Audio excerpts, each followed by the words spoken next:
तो वहीं प्रदेश में कोरोना संक्रमण की कमी देखने को मिल रही है, लेकिन बिहार के कई ऐसे जिले भी हैं जहां से लगातार कोरोना के मरीज मिल रहे हैं। स्वास्थ्य विभाग में आपको बता दें कि बिहार की रिपोर्ट के अनुसार इस बारे में साफ पता चलता है कि मंगलवार को शाम को जो रिपोर्ट सामने आई है उसके अनुसार प्रदेश में 33 नए केस मिले हैं, जबकि 76 लोग स्वस्थ हो चुके हैं। इसके साथ ही बिहार में कोरोना वायरस के एक्टिव मामलों की संख्या की अगर बात की जाए तो 279 हो गई है। ऐसे में राजधानी पटना, गोपालगंज, मधुबनी, माधेपुर समेत कई ऐसे जिले हैं जहां से हर दिन नए मरीज मिल रहे हैं। मंगलवार को आई रिपोर्ट के अनुसार मुजफ्फरपुर में 1, पटना में 14, रोहतास में 1, सहरसा में 1, समस्तीपुर में 2, सुपौल में 1 और वेस्ट चंपारण में 2 नए कोरोना केस मिले। तो वहीं दूसरे राज्यों के एक सैंपल पॉजिटिव आया है, जहां पर मंगलवार को कुल 33 नए मामले भी दर्ज किए गए।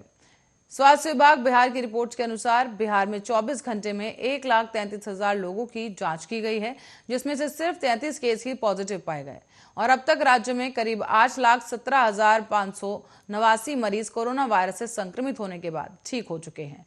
तो वही रिकवरी रेट बिहार में 98.49% है। एक्टिव केस बिहार में 279 पहुंचे हुए हैं।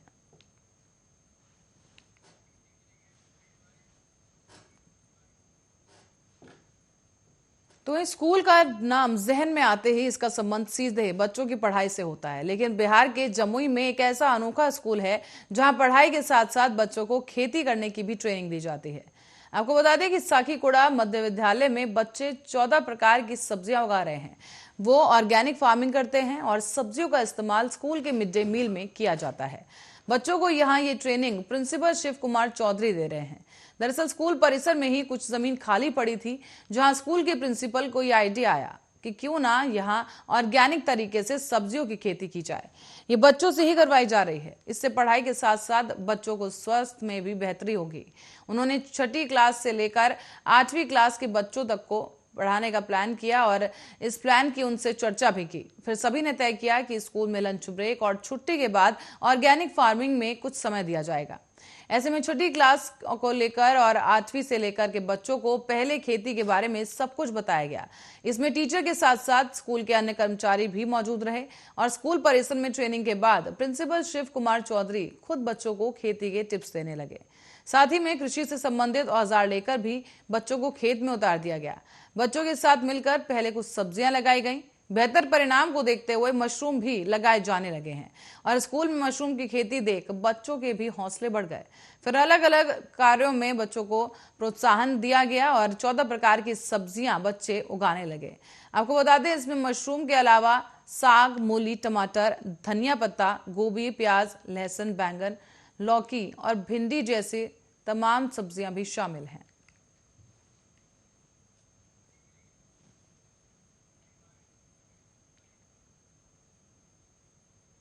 वहीं वैशाली जिले के हाजीपुर नगर थाना क्षेत्र के चौहट्टा चौक मीनापुर के पास आज अहले सुबह ही किसान, आपको बता दें कि किराना गोदाम में भीषण आग लग गई है। आग लगने के बाद गोदाम से निकलने वाले धुएं को देखकर अफरा तफरी मच गई और उसी के बाद स्थानीय लोगों ने अग्निशमन विभाग को सूचना दी है। फिलहाल पुलिस मौके पर मौजूद है। आग की लपटों से निकल रहा धुआं आसमान तक फैला हुआ है और लोगों की भीड़ इस दौरान जुट गई है। स्थानीय लोगों की मदद से दमकल विभाग के जो कर्मी हैं आग पर काबू पाने की कोशिश कर रहे हैं। जानकारी के अनुसार नगर थाना क्षेत्र के चौधरी मुबारक अली मोहल्ला मस्जिद चौक निवासी प्रशांत नामक शख्स का ये गोदाम है। गोदाम में आटा और चिप्स जैसे सामान रखा हुआ था और आग लगने के कारणों का पता फिलहाल नहीं चल सका है। गोदाम में लगी आग इतनी भयावह थी कि सुबह 8 बजे तक भी काबू नहीं पाया जा सका। आग बुझाने के लिए अभी तक हाजीपुर से 5, महुआ से 1, पटना और काकड़बाग से 1 फायर ब्रिगेड की गाड़ी पहुंच गई है। दर्जनों दमकल कर्मी आग पर काबू पाने के लिए कोशिश कर रहे हैं और आग से नुकसान को देखते हुए गोदाम के संचालक ने अभी कुछ नहीं कहा है।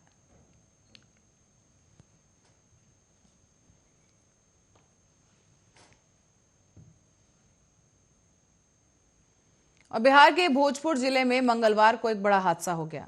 घटना कोइलवर रेल सड़क पुल के पास की है, जहां पर सेल्फी लेने के चक्कर में 2 किशोर डूब गए हैं। इनमें से एक का शव बरामद कर लिया गया है, जबकि दूसरे की खोज जारी है। मृतकों में रोशन शामिल है, जो कि वर्तमान में आरा शहर में परिवार के साथ रहता था। तो वहीं सोन नदी में डूबकर उसका शव इस वक्त पता नहीं चल पा रहा है। लेकिन आपको बता दें कि दूसरे व्यक्ति का नाम किशोर अभिषेक बताया गया है, जिसकी खोज जारी है। बताते चले कि हादसा उस वक्त हुआ जब बच्चों का झुंड रेल के साथ सड़क के पुल के नीचे था और इस दौरान दोनों ही शिवरात्रि का मेला घूमने में लगभग 11 बजे ट्रेन पकड़कर आरा से कोइलवर आए थे। ऐसे में इस दौरान ही ये हादसा हो गया जब नदी में डूबने से ये दोनों बच्चे लापता हो गए। हालांकि एक बच्चे को बरामद कर लिया गया है, उसके शव को, लेकिन दूसरे की तलाश अभी भी जारी है।